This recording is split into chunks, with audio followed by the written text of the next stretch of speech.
Bonjour, c'est Sandra. Alors aujourd'hui, le livre inspirant que je vous propose pour cet été, c'est Mange, prie, aime d'Elizabeth Gilbert. Ce livre a eu un énorme succès en 2006 quand il a été publié. Nous, on l'a connu en 2008, mais finalement, je n'avais pas encore eu l'occasion de le lire. Donc c'est très récemment que j'ai terminé la lecture et j'ai vraiment trouvé ce livre très inspirant. Donc, il a eu énormément de succès euh, et je trouve que c'était assez courageux de présenter, de parler de la spiritualité, parce que bon, en 2006, c'était quand même le début, hein, c'était pas aussi populaire qu'aujourd'hui. Euh, Ça a commencé à disons, à intéresser le public, mais c'était beaucoup moins populaire qu'aujourd'hui. Donc, c'était assez courageux, je trouve. Et puis, elle parle avec tellement d'authenticité, de vulnérabilité que c'est vraiment un livre que j'aime beaucoup. Alors, qu'est-ce que c'est comment elle a eu l'idée? Donc, c'est un récit, c'est vraiment son expérience, hein,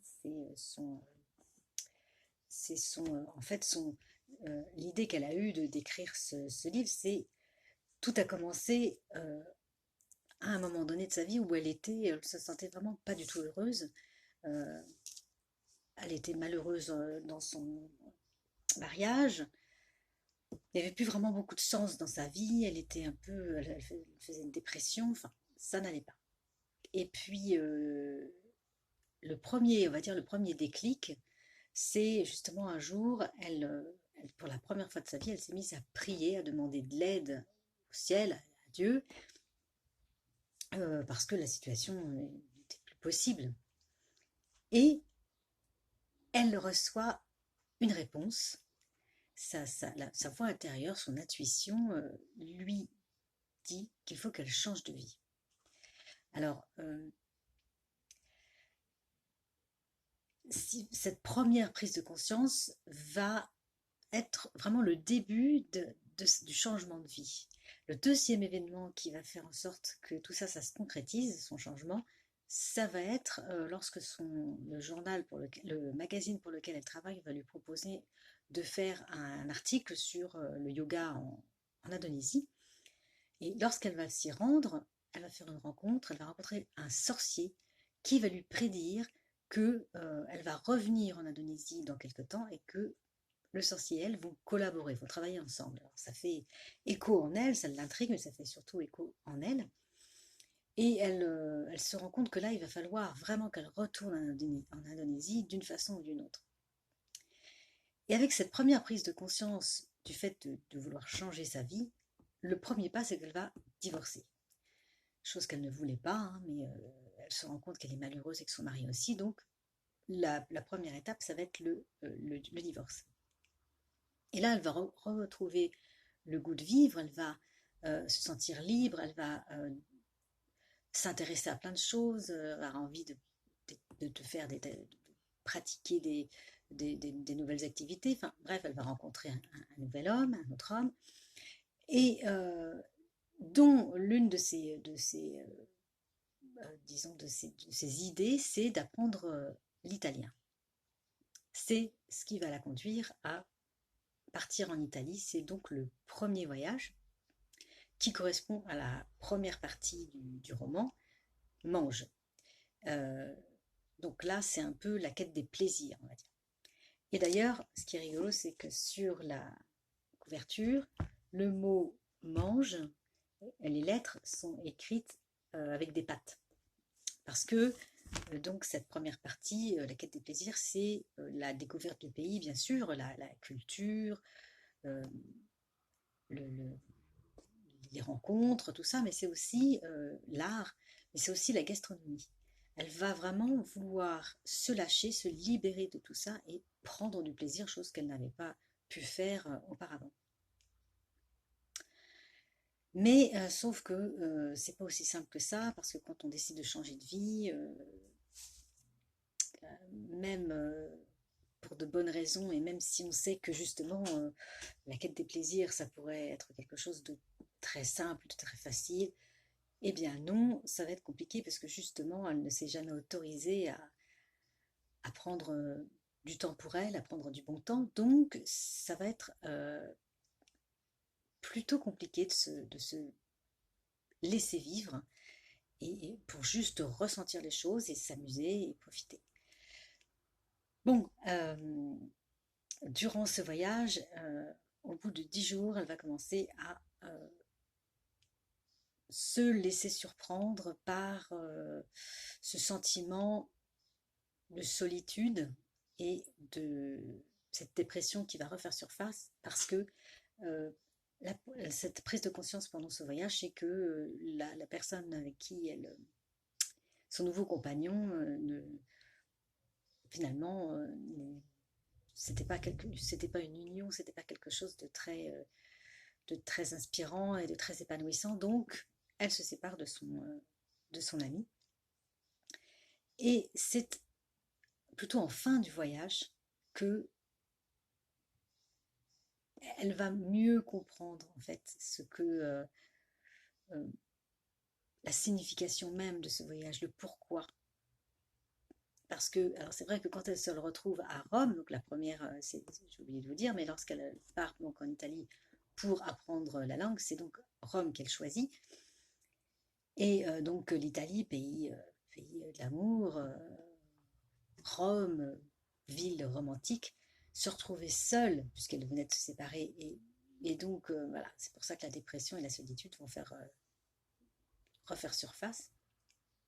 Mais heureusement, à la fin de son voyage, elle va pouvoir s'abandonner, se libérer, et se rendre compte que grâce au plaisir simple de la vie, effectivement, elle peut enfin s'autoriser à se faire du bien pour elle. Et ce qui est intéressant, c'est que elle se rend compte que lors de ce voyage en Italie, elle a pris du poids, parce qu'elle a, donc voilà, c'est vraiment le voyage gastronomique.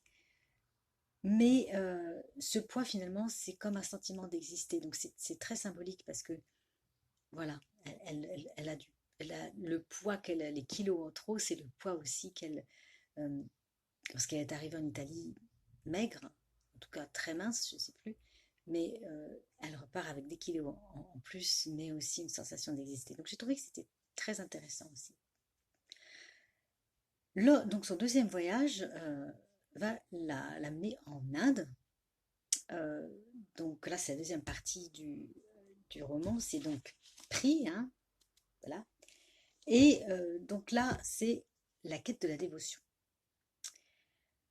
Donc elle se rend à Bombay, dans un ashram, donc c'est un lieu où les gens viennent pour faire des pratiques spirituelles, donc c'est des lieux isolés en général, où on a le strict minimum. Là, il y a un très grand contraste entre évidemment son séjour en Italie et puis là où finalement elle n'a que le minimum, elle mange très peu et puis en plus on lui donne une mission, c'est-à-dire qu'elle doit astiquer les sols des temples. Donc c'est un peu particulier comme tâche, mais finalement ça va quand même beaucoup l'aider puisque là elle va être un petit peu, elle va pouvoir se poser, se calmer et ne plus faire 36 choses en même temps comme elle le faisait dans sa vie d'avant. Donc le reste du temps, c'est la pratique de la méditation qu'elle va découvrir. Sauf que ça ne se passe pas aussi bien que ça parce que euh, elle n'arrive pas à méditer, elle va se concentrer, il y a 1000 pensées qui viennent la traverser pendant les méditations, ça l'agace. Donc durant ce séjour en Inde, pays mystique, elle va quand même, à la fin donc, de son séjour, elle va en tirer quelque chose, c'est qu'elle va, euh, toutes ces pratiques spirituelles, la méditation qu'elle va pratiquer encore et encore jusqu'à ce qu'elle puisse comprendre en fait, enfin, que ce que ça lui apporte. Et là, elle fait la paix en elle-même, la paix intérieure. Elle comprend que son mariage, il faut vraiment, que son divorce, il faut vraiment qu'elle passe à autre chose. Et donc, grâce à la méditation, elle va apprendre ce que c'est que la patience et puis l'instant présent, ne pas tout le temps penser à autre chose et anticiper. Donc, elle quitte Bombay en ayant trouvé la grâce. Ça, c'est la deuxième partie. Et la troisième partie, c'est le troisième voyage en Indonésie, à Bali. Donc, elle retourne en Indonésie, là où le sorcier est censé l'attendre Et là, c'est la quête de l'équilibre. Alors effectivement, quand elle se rend là-bas, elle retrouve ce sorcier qui lui prédit d'ailleurs qu'elle rencontrera l'amour. Et donc pendant son séjour, elle va devenir un petit peu la secrétaire de ce sorcier et qui va l'initier, qui va lui enseigner des tas de choses. Donc elle va apprendre les coutumes, les cérémonies, elle va faire plein de rencontres et dont elle va rencontrer effectivement l'homme de sa vie. En tout cas, l'homme de sa vie à ce moment-là. Parce que je vous rappelle que le livre a été écrit, a été publié en 2006, donc aujourd'hui on en sait un peu plus sur la suite de tous ces voyages, toutes ces expériences. D'ailleurs, vous pouvez aller la suivre sur Facebook. L'auteur nous donne des nouvelles assez régulièrement et c'est très intéressant.